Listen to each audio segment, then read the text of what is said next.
ውድ አድማጮቼ ተመልካቾቼ እንዴት ሰነበታችሁ?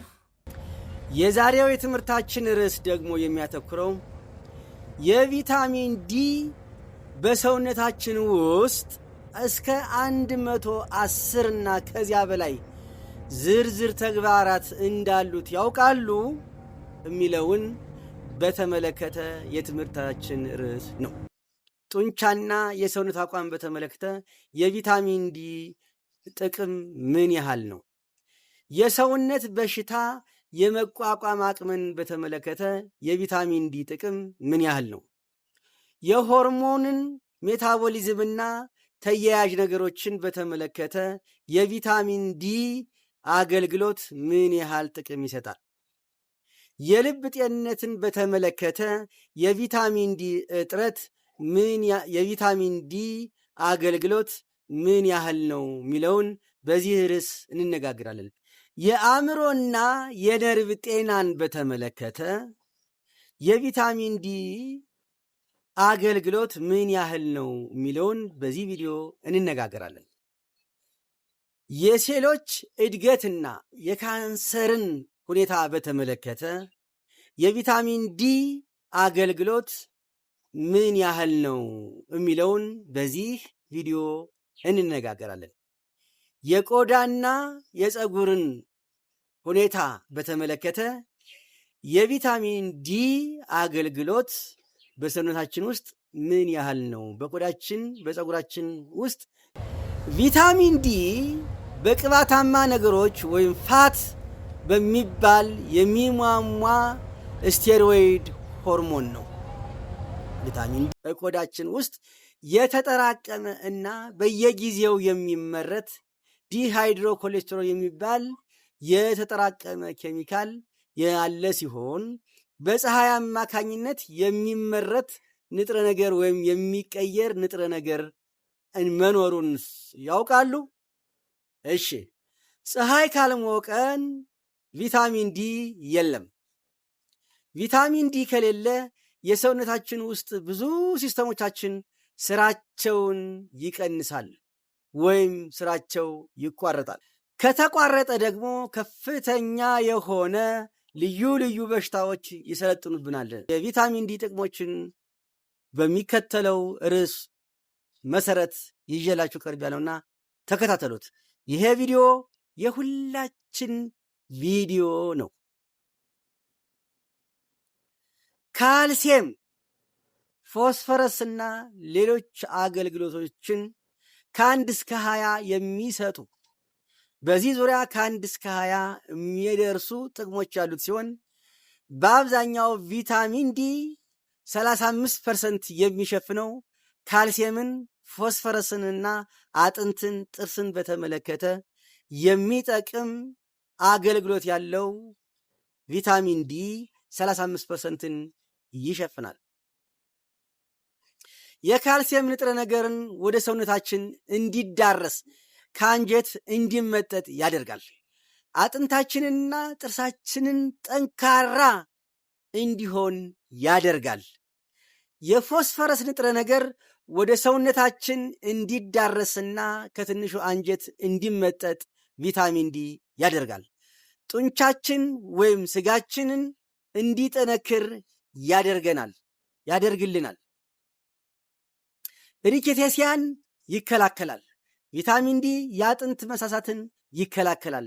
ቪታሚን ዲ የአጥንት ውፍረትን ያሻሽላል።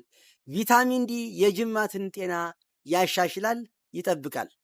ቪታሚን ዲ የእንቅርት ሆርሞንን ይቆጣጠራል። ቪታሚን ዲ የሰውነት ባላንስን ያሻሽላል። ቪታሚን ዲ አትሌቶች ውጤታማ እንዲሆኑ ያግዛቸዋል። ቪታሚን ዲ የአጥንት መሳሳት ስጋትን ይቀንሳል። ቅርጽ የለሽ መሆንን ያስከትላል።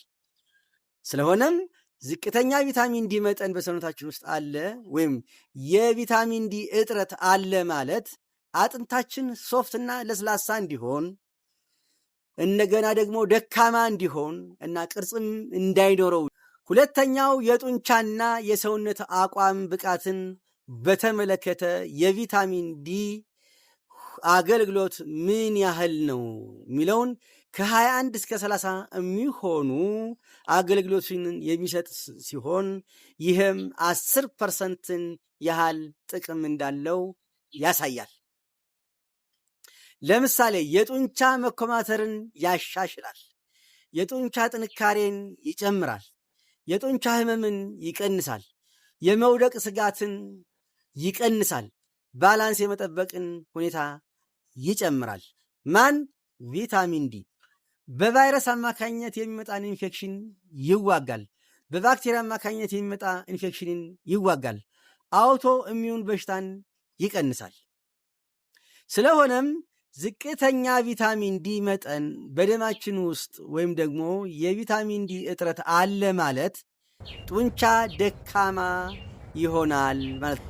የሰውነት የመከላከል ብቃት የመጨመር አገልግሎት ከ31 እስከ 50 ቁጥር የሚኖረው ሲሆን ይህም 20%ን የሚያክለው ማለትም ሁለተኛው የቪታሚን ዲ አገልግሎት ከፍ የሚለው እንግዲህ ነጭ የደም ሴሎች ውስጥ ቲ ሴል የሚባል አለ።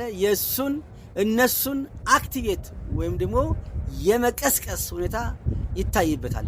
የቢ ሴሎችን የመቀስቀስ አክቲቬት የማድረግ ሁኔታ ይታይበታል። የገነገነ በሽታን ህመም የመቀነስ ሁኔታ ይታይበታል። የሳምባን የመከላከልን ጥንካሬ፣ ኢንፌክሽን የመከላከልን ጥንካሬ፣ ጡንቻ የማዳበርን ጥንካሬ ያዳብራል።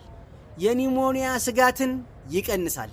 የፈንገስ ኢንፌክሽንን መቀነስ ያስችለዋል። የኢንፍሉዌንዛ እንዳይበባስ ይከላከላል። አርትራይተስ ወይም ቁርጥማትን ይከላከላል። ማን? ቪታሚን ዲ። መልቲፕል ስክለሮሲስን ይከላከላል። ማን? ቪታሚን ዲ። ነጭ የደም ሴሎችን አክቲቬት ያደርጋል። ባክቴሪያ ገዳይ ማይክሮፌጆችን ያነቃቃል። ደማችን ውስጥ ያለውን ጠላትን የመዋጋት የሚያስችሉ ነጭ የደም ሴሎችን እነሱን ደግሞ ማይክሮፌጆችን በተለየ እነሱን ያነቃቃል። አዳፕቲቭ ኢሚዩኒቲ የሚባለውን ያበረታታል። ኢንፍላሜሽን ይቀንሳል። በተፈጥሮ የተሰጠንን የሰውነት የመከላከል አቅምን ያበረታታል። ስለሆነም ዝቅተኛ ቪታሚን ዲ በሰውነታችን ውስጥ አለ ማለት በደማችን ተደጋጋሚ ኢንፌክሽንን ቪታሚን ዲ የሆርሞን ሜታቦሊክ አገልግሎቶችን ይሰራል። ይሄም ከ51 እስከ 65 ድረስ የሚደርሱ ጥቅሞች ያሉት ሲሆን በአገልግሎት ፐርሰንት ደግሞ ሲታይ 10% የሚያክለውን ቪታሚን ዲ የሚሰጠው ሆርሞኖች አካባቢ ላይ የሚሰጠው አገልግሎት ነው ማለት ነው። ጥቅሞቻቸውን እስቲ እንይ። የኢንሱሊንን መመንጨት ይቆጣጠራል። የኢንሱሊን ኢንሴንሲቲቪቲን ያሻሽላል።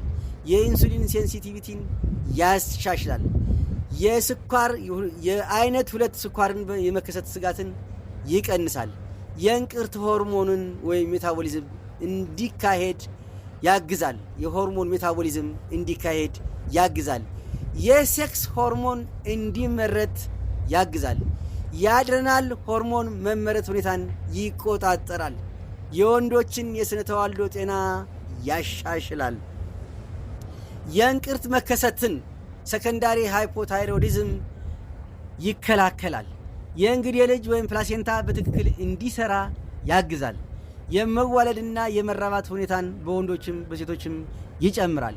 የወንድ የመራባት ሁኔታን ይጨምራል። በተለየ የሴትን የመራባት ሁኔታን ይጨምራል። የወንድ ሆርሞን ወይም ቴስቴስትሮን እንዲጨምር ያደርጋል። ኢስትሮጅን ወይም የሴቶች ሆርሞን በአብዛኛው ባላንስ እንዲሆን ያደርጋል። የሴክስ ሆርሞንን ሚዛን መጠበቅን ወይም ባላንስ እንዲሆን ያደርጋል። ስለሆነም ዝቅተኛ ቪታሚን ዲ መጠን በደማችን ውስጥ አለ ማለት የሆርሞን ባላንስ ወይም ሚዛን ይጓደላል። የልብ ጤንነትን ወይም ካርዲዮቫስኩላር በተመለከተ ከ66 እስከ 75 አካባቢ የሚይዝ ቁጥር ሲሆን በቁጥርም 7% አካባቢ ይሆናል። የልብ ጡንቻን እንዲኮማተር ያደርጋል። ሪላክስ ሆኖ እንዳይቀር እና ነገር ግን እንዲኮመተር ያደርጋል። የልብ ኢንፍላሜሽንን ይቀንሳል። የኢንዶቴሊያል ቲሹ አገልግሎትን ያሻሽላል። ኖርማል የደም ግፊት እንዲኖር ያደርጋል። ልብ ስራ የማቆም ስጋትን ይቀንሳል። የኮሌስትሮል ኦክሲዴት እንዲያደርግ ይከላከላል ወይም ኦክሲዴቲቭን ይቀንሳል። የልብ ስስ ጡንቻዎችን ከጉዳት ይከላከላል። ስለሆነም ዝቅተኛ ቪታሚን ዲ መጠን በደማችን ውስጥ አለ ማለት ወይም የቪታሚን ዲ እጥረት በደማችን ውስጥ አለ ማለት የደም ግፊት መከሰትን ይጨምራል፣ እንዲሁም የልብ ችግሮች እንዲከሰቱ ያደርጋል ማለት ነው። የአእምሮ ነርቭ እና የአእምሮ ጤናን በተመለከተ ከ76 እስከ 90 ድረስ ያሉት ቁጥሮች የሚሰጠን ሲሆን እሱም የሚጠቅመው ይሄ ቁጥር ላይ የሚጠቅመው 6% ያህሉ ነው ማለት ነው። የአእምሮ እድገትን እንዲኖር ያግዛል። የነርቭ ማደግን ያግዛል። ነርቭ ግሮዝ እንዲኖረው ያደርጋል። ኒውሮንን ከአደጋ ይከላከላል። የነርቭ መልእክት ማስተላለፊያ እንዲመረት ያግዛል። ድብርትን ይቀንሳል። የጥሩ ሙድ እንዲኖረን ያደርጋል ወይም ሙድን ይጨምራል። ጉጉትን ወይም ስጋትን ይቀንሳል። የማስታወስ ችሎታን ይጨምራል። በእነዚህ ምክንያት ሊመጣ የሚችል በሽታን ያስተካክላል ማለት ነው። ቶሎ የመማር ሁኔታን ይጨምራል። ሚሞሪን ይጨምራል። ዲሜንሺያንም ይቀንሳል። አልዛይመር እንዳይባባስ ያግዛል። ጭንቀት እንዳይከሰት ይከላከላል። ሞተር ነርቭ የሚባለውን መልእክት እንዲተላለፍ ያግዛል። የማይግሪን ክስተትን ይቀንሳል። ንጹህ እንቅልፍ እንድንተኛ ያደርጋል። ስለሆነም ዝቅተኛ ቪታሚን ዲ መጠን በደማችን ውስጥ አለ ማለት የቪታሚን ዲ እጥረት አለ ማለት ድብርት፣ ዝቅተኛ ሙድ እንዲሁም ዝቅተኛ የማስታወስ ችሎታ ይከሰታል ማለት ነው። የሴሎች እድገት የካንሰር መከሰትን መከላከል ከ90 እስከ 98 ድረስ የሚሆን ሲሆን ይሄ ሁኔታ ቪታሚን ዲ 7%ን የሚያህል ኮንትሪቢዩሽን አለው። የሴሎች ዲቪዥንን ይቆጣጠራል። የሴሎች መለያየትን ዲፈረንሺዬሽንን ይቆጣጠራል። ዘረመልን ይጠግናል፣ ሪፔርም ያደርጋል። የእጢ ወይም ቱመር ወይም እበጥ እድገትን ይቀንሳል። እነዚህን ያስተካክላል።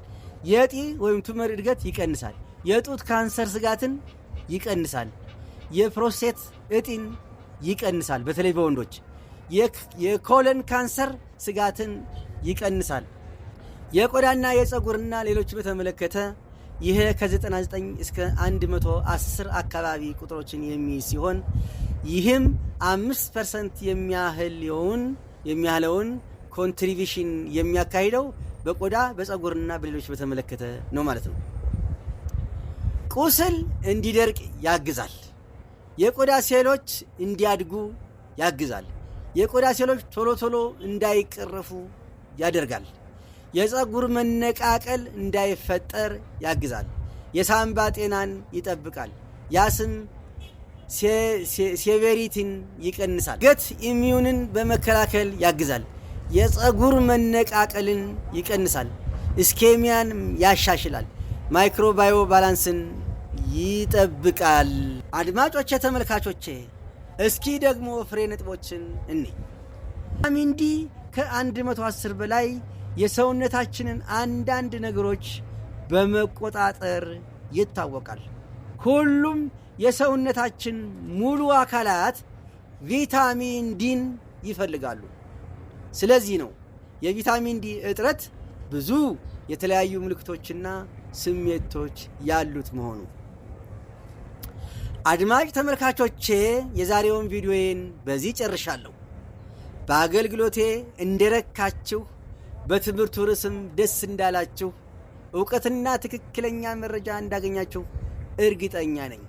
ስላዳመጣችሁኝ እና አብራችሁኝ ስለነበራችሁ ደስ ብሎኛል። በሚቀጥለው ጊዜ እስከምንገናኝ ድረስ ጤና ይስጥልኝ። ሰላም።